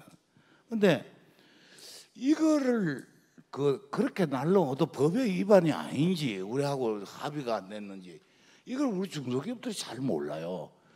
날라면 오면 겁만 먹고 있습니다. 달달달달 떨고. 자, 이런 문제는 이게 전자음 관계는 어떻게 그래야 되는지 그게 좀 그렇고 어떻게 답변을 해야 되돌려볼 수 있는지. 그다음에 두 번째는 대건설 회사가 이 납품을 받아놓고 우리한테 이제 결제를 하지 않으면 지금 2달 뭐 현금은 거의 안 주고 한 2달인데 전자음을 발행합니다. 근데 전자음을 발행해 놔놓고 결제할 시간이 가까우면은 전화를 해요. 죄송하지만은 이번에 결제를 할 수가 없어서 좀 연기를 해야 되겠습니다. 하는 것이 되는 건지 연기가 되는 건지 그게 그래서 내가 전자음 제도를 없애자고 중앙에 그렇게 말을 했습니다. 옛날에 은행에서 종이 빌리가 약속금 끊는 것보다 오히려 못해요. 그때 당시는 그 날짜를 맞추려고 기업들이 그냥 돈 꾸러다니라고 전전긍긍했습니다. 그런데 지금은 그게 아니거든요. 전화 한 통화로서. 그러면 우리는 이 돈을 결제를 받아가지고 또 물건 산 데다가 지불을 해야 될 거 아니겠습니까? 그게 다 파괴가 되는 겁니다. 그날부터 돈 꾸러 다닙니다. 중소기업들은 그 결제를 하기 위해서. 이게 과연 법적으로 있을 수 있는지 우리는 모르고 있습니다. 이제 뭐 그 정도만 질문을 드리고, 그다음에 우리 허건 상은 우리 부위원장님, 지금 현재 우리 레미콘 자동차 수급이 모자래 가지고 원주로부터 지방까지 그 레미콘 소위 말해서 그 운반비 단가를, 뭐 운반비 단가는 물가 시세대로 변동되는 대로 올리는 거는 뭐 그렇게 문제가 안 됩니다. 근데 너무 가격하게 올린다든지 하면은 우리가 이게 너무 많이 올린다. 매년 올리는 거니까. 예. 아니, 운반비 있잖아요. 레미콘 트럭이 사업자입니다. 우리한테 집이 들어와가 있지 우리한테 소속된 사람이 아닙니다. 예. 그런데 이 사람들은 매년 올리는 거예요. 올리는 그거를 한국노총, 민주노총의 힘을 빌어서 이렇게 저희들한테 폭격을 합니다. 그래서 저희들은 좀 이 대화 좀 하자고 이야기를 하면은 무조건 여기 하는 대로 올려달라고 합니다. 안 그러면은 그날 영업을 못 합니다. 또 왜 우리 중소기업 전국의 레미콘이 1000개인데요.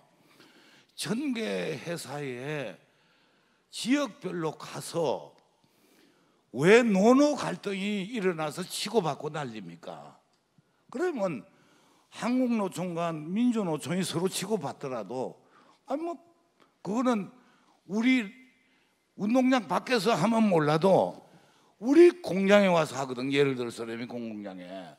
그러니까 그날은 레미콘 공장도 파업을 해야 되고 물건을 납품을 못하는 이런 경우가 생겨서 엄청난 중소기업들의 손실이 지금 되고 있습니다. 이런 점을 좀 슬기롭게 해야 되고 불법하는 행위는 안 해야죠. 뭐 어디 운반비 올려달라는 거야. 그거야 뭐 합당하면 올려줘야죠. 안 그렇습니까? 자, 이런 측면을 우리 또 상근 부위원장님은 또 정책도 하는 분이니까 한번 좀 잘해서 좀 이래 좀 세상이 시끄럽지 않도록 이렇게 좀 도와주십시오. 예, 그리고 자동차 수급이 12년 동안에 단 한 대도 안 됐습니다. 그러니까 자동차가 모자랍니다. 그래서 리서치에 우리가 조사를 하니까 71.8%가 전부 차가 모자란다. 왜 국토부에서는 차를 다시 수급을 안 해주느냐? 그다음에 수도권은 83%입니다. 근데 83%들이 왜 수급을 안 해주느냐 하고 전부 다 요구를 합니다. 근데 국토부에서는 껍죽도 안 합니다. 근데 왜 인허가 끄는 지방자치단체장이 지고 있고 여기 우리 중기부 정책 지방자치단체에 허가 다 내주고 차는 국토부에서 내줘야 됩니다. 그럼 그 공장을 다 지었어요. 차가 없어요. 그럼 국토부 가면 안 된다. 2년 만에 한 번씩 수급 조절합니다. 차라리 지방자치단체한테 수급을 끈을 넘겨주든지 해야지. 그거는 안 하고 국토부에서 지고 뭐 하겠다는 겁니까? 그걸 가지고. 그래서 그게 12년째입니다. 12년째 차가 없어서 모자라는 숫자가 6,200대 정도 됩니다. 예, 참고로 좀 해주시고. 네, 아니 제가 죄송합니다. 한 3초만 더 말씀. 우리 조주현 국장님한테는 말씀드립니다. 우리가 뭐 단합하면 과징금이 있지 않습니까? 과징금을 내는데 대기업은 그때 공정위에서 하는 말이 대기업은 요거 과징금 내도 그걸 공제하고 나니까 그래도 남으니까 과징금 빨빨 내죠. 근데 중소기업은 과징금 낼 돈도 없습니다. 사실은. 이제 이런 문제가 있는데 공정위에서 내는 돈은 과징금이고 공정위에서 또 검찰에 고발을 합니다. 그러면 9시간 가서 검사 앞에서 그냥 사정하고 조서를 받고 나오면 또 벌금이 또 나와요. 그 내용 한 건을 가지고. 그게 끝나고 나면 조달청에서는 평가를 해가지고 한번 보십시오. 뭐 그 점수에 해당이 되면 손해배상 청구가 또 와요. 그러니까 그 한 건에 삼중고를 해서 작년에 나라를 위해서 참 벌금 많이 냈습니다. 몇 년 동안에. 정말 진짜 우리만큼 애국자가 없을 겁니다. 참고로 하십시오. 네, 고맙습니다. 한 분만 더 받겠습니다. 말씀.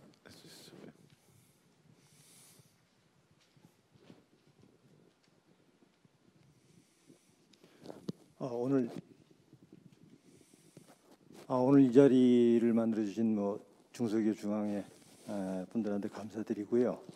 잠깐 자기 소개 좀 해주시면 고맙겠습니다. 저는 용인에서 비룡연자 주식회사를 운영하고 있는 정창규라고 합니다. 오늘 이 자리에 온 거는 제가 지금 하고 있는 아이템은 현대기아자동차에 들어가는 ABS 브레이크 센서를 만들어서 1차 업체를 통해서 납품을 하고 있어요.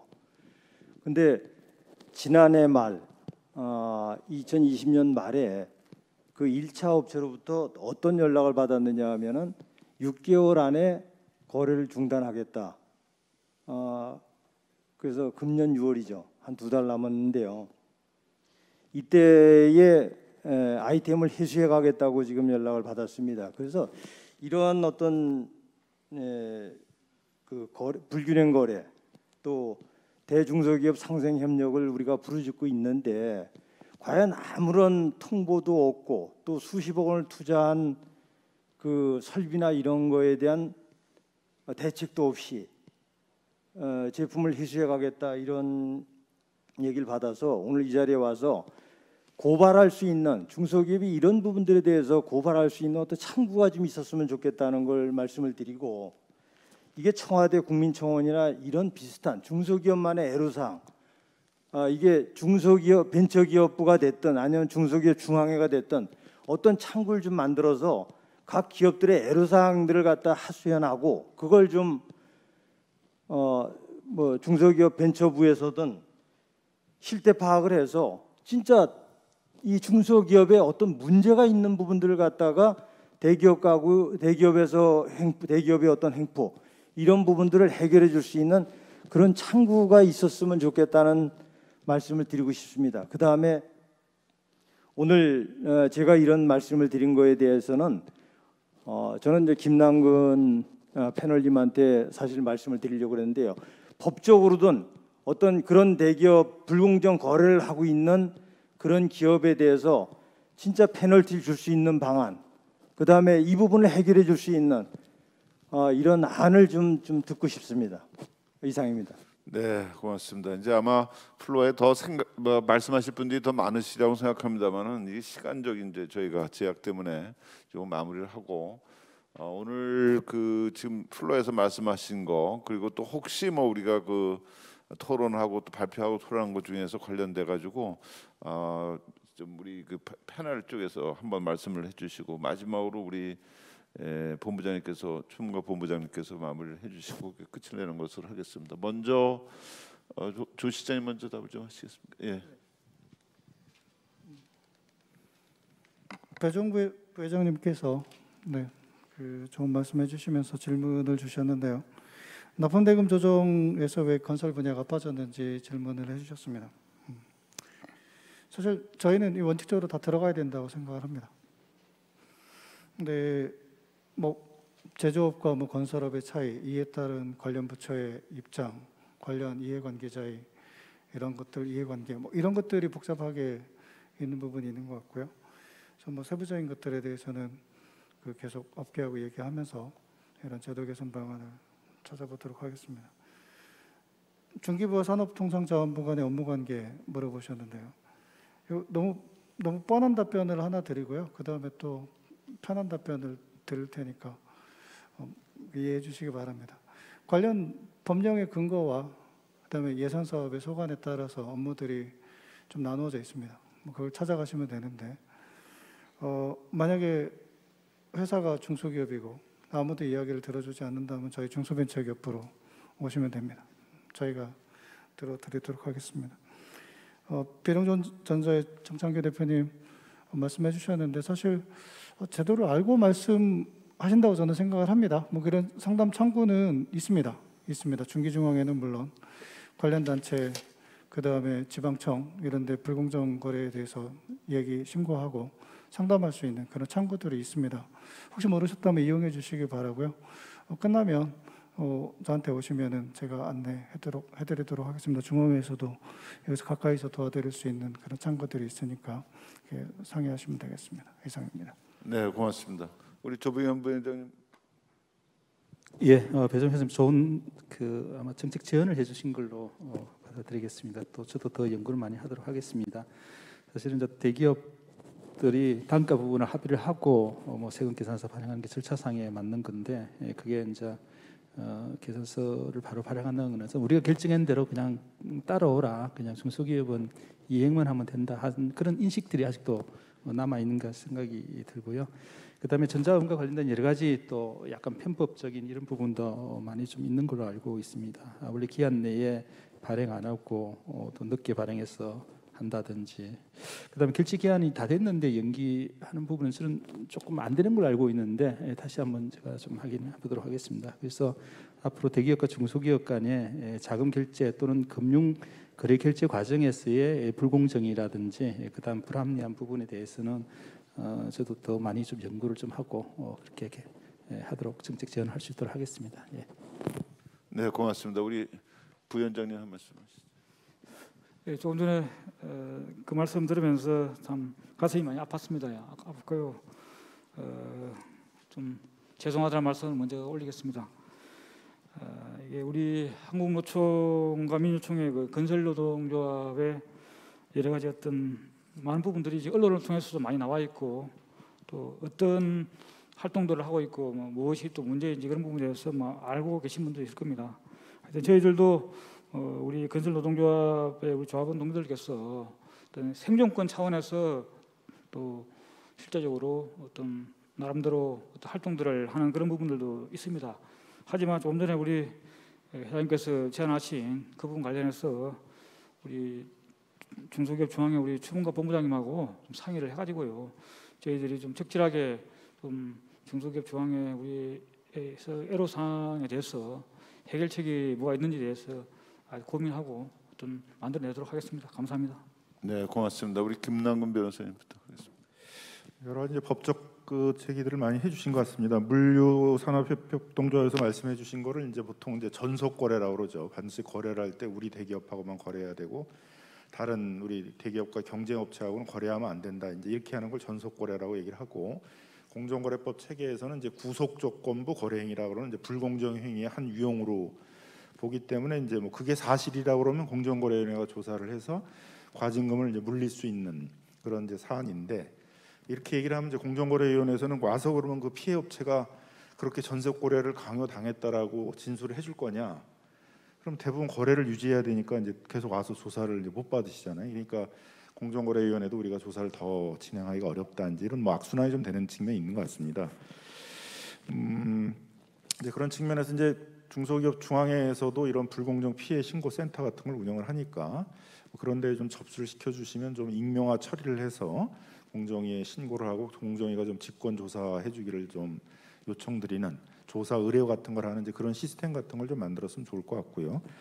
마침 저도 이제 뭐 몇 년 전에 만들어진 중소기업 중앙회 공정경제위원회 공동위원장을 좀 맡고 있는데, 그런 것들이 좀 그런 회의에 좀 올라와 주시면 저희 같이 검토를 해가지고 공정위에 이제 조사 의뢰 같은 것들을 하는 것도 한번 고민을 해봤으면 좋을 것 같습니다. 뭐 우리 배종 회장님이 얘기하신 이제 그런 거를 또 일방적으로 단가를 올려놓고 세금 계산서를 보내놓고 그거대로 하라. 뭐 그것도 이제 일방적으로 거래 조건을 변경하는 것도 이제 불공정행위의 용어로 되기 때문에 뭐 그 부분도 조사를 해서 이게 부당한 것으로 드러나게 되면 이제 과징금 처분 같은 것들을 할 수 있는 내용들이고, 어음도 마찬가지로 그 납품을 완료를 하게 되면 60일 이내에 이제 대금을 결제를 해야 되는데 60일 이내에 안 하고 자꾸 이제 일방적으로 연기를 하게 되면 그것도 이제 하도급 거래 공정화에 관한 법률 위반이기 때문에 다 이제 뭐 과징금 처분 대상이 되는 겁니다. 좀 말씀하시는 것들이 이제 다 법에 위반되는 행위이긴 한데 뭐 그 뒤에 이제 좀 또 말씀해주신 그 거래를 일방적으로 중단하는 거, 우리 용인에서 오신 선생님이 얘기하는 것처럼 이제 그런 것도 이제 부당한 거래 거절이라고 그래가지고 이제 공정거래법상에 있어서는 또 불공정 행위의 한 유형으로 분명히 되어 있는 내용들입니다. 이제 이런 부분들이 상당히 이제 비일비재하고 우리 어떤 대기업과 중소기업 거래사에서 많이 이제 있는데, 이런 부분들을 피해 업체가 직접 이제 호소한다라는 것들이 그 거래가 중단된 어떤 보복 행위를 당할까봐 이제 어려움을 또 있기 때문에 못하는 측면이 있는 거죠. 그래서 그런 점에서 뭐 공정위가 직권조사 같은 것들을 통해서 문제를 해결해야 되는 측면들도 분명히 있고, 근데 공정위가 또 직권조사를 하려고 그러게 되면 모르잖아요. 그런 게 있는지는. 그래도 기초적인 자료 같은 건 좀 조사를 해서 중기중앙회가 이제 그런 걸 뭐 공정위에다가 조사 의뢰 같은 걸 하는 이제 그런 시스템들을 좀 꾸준히 이렇게 좀 만들고 정비할 필요가 있는 것 같습니다. 그래서 오늘 말씀해 주신 것들은 조금 자료를 가지고 좀 이렇게 우리 중기중앙회의 실무자분들에게 좀 주시면 뭐 공정경제위원회 같은 데서도 같이 좀 살펴가지고 그런 걸 어떻게 처리할 것인가들을 한번, 거기 또 법률, 저 같은 법률가들도 있고 그러니까 같이 검토를 해서 한번 고민해 보도록 하겠습니다. 네, 고맙습니다. 우리 추본부장님 혹시 마지막 한 말씀 우선은 하시겠습니까? 그 김남근 위원장님께서 제안해 주신, 사실은 중소기업도 대기업 의존도를 탈피해서 중소기업 강국이 필요하다, 전적으로 공감합니다. 저도 주제 발표에 중소기업이 사실은 정부와 국회, 대기업의 요구만 할 게 아니라 중소기업 스스로도 강해져야 된다는 생각을 가지고 있고요. 100% 공감을 합니다. 특히 그 부품 소재 장비 경쟁력 강화, 사실은 개별 중소기업은 힘이 약하기 때문에 협동조합을 통한 다양한 공동사업을 통해서 업종 경쟁력 강화가 필요합니다. 그래서 일률적으로 대기업과 같이 담합을 규제할 게 아니라 협동조합을 예외를 인정해주는 대안 제시에 대해서 아주 감사의 말씀을 드립니다. 그리고 흑은 그 한노총 부위원장님께서는 저희하고 이제 그 불공정 거래 신고센터를 한노총과 같이 개설을 했습니다. 왜 그러냐면 한국노총의 조합원의 80% 이상이 중소기업입니다. 그래서 한노총하고 협력할 거는 계속 협력해야 될 것 같고요. 그 다음에 제 주제 발표 내용 중에서 빠진 부분이 이제 기후 변화, 요즘 ESG가 화두가 되고 있는데 이 부분에 대한 대응책을 말씀해 주셨는데, 이 자리에 그 청와대에서 이병헌 중소벤처 비서관께서 참석하셨는데, 사실 지난달에 중소벤처관 그 이병헌 비서관님을 중심으로 해가지고 중소기업 ESG 대응 협의체를 만들었습니다. 그래서 사실은 대기업은 자본이 있고 인력이 충분하기 때문에 기후 변화에 충분히 대응을 할 수 있습니다. 그런데 중소기업은 이걸 새로운 규제로 인식할 수가 있거든요. 그래서 이 대응하는 부분들은 우리 이병헌 비서관님을 중심으로 해서 중기부, 그다음에 이제 중소기업 관련 기관들이 챙기고 있다는 말씀을 좀 드리고 감사의 말씀을 드립니다. 그리고 조봉현 그 부위원장님께서 말씀 주셨던 공정한 경제 생태계 조성을 위해서는 그 공정위, 중기부 등 공동협의체를 구성할 것을 제안했는데, 아까 조주현 실장님께서도 그 말씀을 해주셨는데, 공정거래 분야는 특정 부서만이 해결될 문제는 아니라고 생각합니다. 배종 부회장님이 아까 말씀 주셨듯이 이게 산업 분야 중기부 거냐, 뭐 공정위 거냐, 이런 애매한 부분이 있기 때문에 전 부처 차원에서 대응이 필요하다는 생각을 가지고 있고요. 그 다음에 이제 이정희 교수님께서 제안해 주셨던 그 제도의 불합리 부분은 규제 차원에서 접근해야 된다. 충분히 일리 있는 이야기인 것 같습니다. 요즘 과도한 규제로 기업들이 너무 힘들어하는 부분이 있기 때문에 그런 충분히 일리 있는 말씀이고, 다만 제가 이제 조달 부분을 이야기한 부분들은 요즘 이제 내수 침체로 이제 중소기업들이 내수 의존도가 높기 때문에 그 부분의 해결책이 조달 시장이기 때문에 제가 이제 사례를 들었던 부분이고, 그 다음에 이제 마지막으로 이제 그 우리 민원인 그 배령전자 대표님, 정창교 대표님은 오후에 한번 식사를 하시고 저희 중소기업 중앙에 아까 제가 명함을 드렸으니까 저희한테 방문을 해주시면 그 저희들 그 불공정 거래 신고센터가 있으니까 같이 한번 상의를 해서 도와드릴 부분은 도와줄 수 있는 부분이 있는지 고민을 하겠습니다. 감사합니다. 네, 고맙습니다. 오늘 저기 이병헌 우리 청와대 중기비서관님께서 끝까지 자리를 함께해 주셨는데, 이 소위 컨트롤 타워에 계시는 우리 이병헌 그 비서관님은 원래 또 우리 연구원 원장님도 하시고 이쪽 연구를 쭉 하셔서 잘 알고 계시는데, 아무튼 소감 한 말씀 해주시면 어떠시겠습니까? 네, 전혀 준비를 안 하고 있었는데 저한테까지 또 마이크를 주셔서 감사드립니다. 오늘 그 여러 중앙회를 비롯해서 업계 대표님들의 다양한 의견 잘 들었고요. 또 특히 여기 그 패널로 토론으로 참여하신 여러 전문가들께서 제안해 주신 내용들도 잘 반영이 되도록 청와대에서도 계속 챙겨 나가겠습니다. 잘 아시다시피 우리 정부의 핵심적인 정책 기조는 중소기업 중심 경제고요. 그걸 이루는 방법은 결국은 공정한 시장 질서, 그리고 대기업과 중소기업, 소상공인 간의 상생이 큰 우리의 국정 목표였다고 할 수 있습니다. 그리고 어느 정도는 그러니까 과거 우리 문재인 정부 이전과 지금을 비교해 보면 많이 나아졌다고 보여집니다. 기술 탈취 문제도 상당 부분 개선이 됐고, 납품 단가에서의 어떤 후려치기라든지 이런 것도 많이 개선됐고요. 하지만 오늘 또 말씀하신 대로 디지털화라든지 플랫폼의 확산에 따라서 새로운 그런 또 불공정 이슈들이 많이 생겨나고 있고, 그것들을 해소하기 위한 여러 가지 입법이라든지 중기부와 공정위의 어떤 정책 대응 잘 되도록 챙겨 나가도록 하겠습니다. 감사합니다. 네, 고맙습니다. 사실 바람의 방향이 매우 빠르게 변화하고 있는 시대인 것 같습니다. 사실 10년 전에서 봤던 그 시대와 또 지금 그리고 앞으로 10년 뒤는 정말 크게 많이 다를 거라고 생각됩니다. 이럴 때일수록 사실 우리 중소기업들이 더 어렵다고 저는 생각합니다. 그래서 이럴 때 이 어려움을 이기는 방법은 힘을 모으는 방법밖에 없습니다. 저희들 이제는 생태계로 모든 문제들을 봐야 되는데, 중소기업이 건강한 기업 생태계를 만드는데 가장 중요한 역할을 해야 되는데, 중소기업 혼자 힘으로는 도저히 안 됩니다. 힘을 모아야 된다고 저는 생각합니다. 오늘 33회 중소기업 주간을 맞아서 오늘 발표된 경제 3불 해소를 위한 정책 토론회는 어떻게 하면 우리 중소기업들이 힘을 모아서 변화하는 시대에 대응할 것인지에 대한 큰 주제라고 저는 생각을 합니다. 앞으로 할 일들이 굉장히 많으리라고 생각이 듭니다. 우리 업계 대표진 우리 중소기업 사장님들과 또 이 학계, 그다음에 연구계, 그리고 또 우리 정책 당국이 함께 힘을 모아서 지혜롭게 해결해 나갈 거라고 저는 믿습니다. 오늘 이렇게 좋은 자리를 만들어 주신 중소기업 중앙회 감사를 드리고, 또 바쁜 시간을 내서 참석해 주신 여러 토론자님들, 그리고 또 좋은 발표해 주신 우리 추문갑 본부장님, 그리고 끝까지 함께 자리를 하면서 좋은 의견 내시고 경청해 주신 우리 중소기업 대표님들께 감사를 드리면서 오늘 정책 토론을 모두 마치도록 하겠습니다. 감사합니다.